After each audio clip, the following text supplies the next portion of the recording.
Welcome to Supersizing Bliss, the podcast, where I, Toby Witte, read from my book Supersizing Bliss, How We Have Betrayed Our Homes and the Happiness We Seek. Here is the next chapter. Good design is empathetic. You know you are experiencing good design when it seems like it knows you personally, when it reaches out to you and invites you in, when it understands your needs and listens to your worries. We try to achieve just that with a home, the Schönberg residence for a family of 5.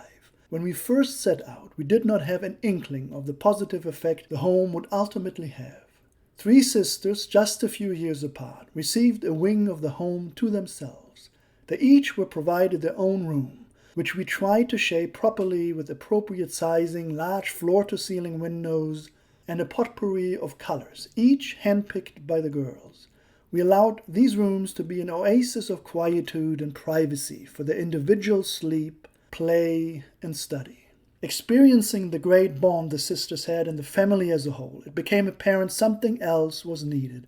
We looked for a binder, if you will, for the glue that was holding the family together. They've had the privilege of living in various spots around the world. Without a doubt, the continuous change in pace and culture allowed them to build a deep reliance on each other. We created a climbing library for them.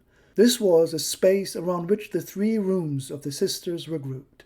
It was barely 5 feet wide and climbed about 3/4 of a story over a set of shelves and platforms. From the exterior, we treated it as an elongated red form that stuck out at either end of the building with cantilevering boxes. Along the way, the space changed in size and quality. On one end, there was a fort-like small, cozy nook, just large enough to hold 2 to 3 kids. It had a large window overlooking the backyard playground. Around some of the seating platforms, complete with custom-made red cushions, the space was allowed to grow taller for a more open sense of freedom. The ceiling varied in height as it too climbed with the platforms below. As a whole, bookshelves, cubbies, nooks, and crannies surrounded the entire space. Wood boxes were stacked on top of each other, set into the walls, holding books, toys, and the children. They got to sit, lean, sprawl, lay, and climb surrounded by the stuff made for pastime. We kept the colors muted but warm in order to allow the mess of the children's play and daydreaming to be elevated to displayed art.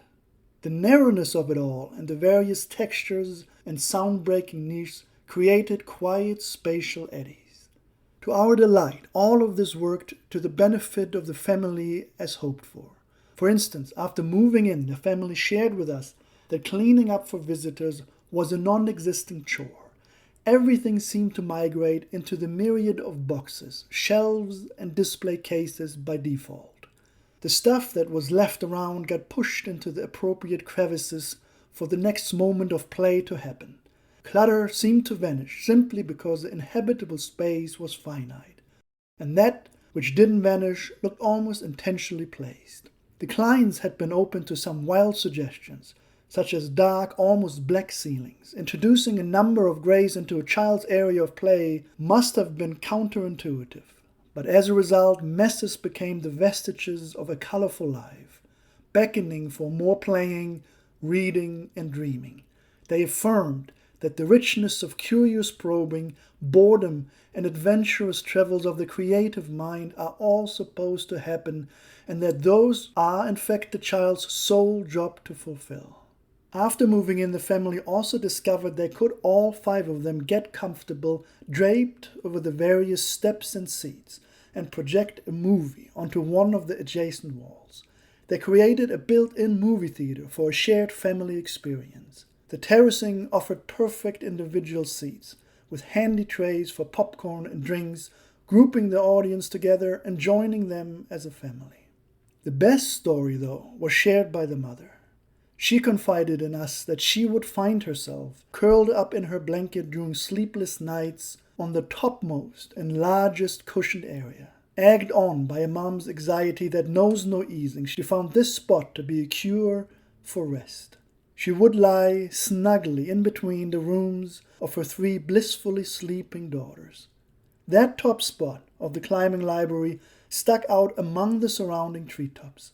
The trees filtered moonlight into softly layered patterns of silvery light washing through tall windows on the three sides of the top cantilever, where the sound was muffled to the point of creating a cocoon. Without knowing, we had created the very proverbial womb needed for the girl's mother to experience the calm and peace she desperately sought. It was a space that by its qualities in shape, materials, color, sound, views, and flow turned into the perfect moment of serenity and deeply felt peace.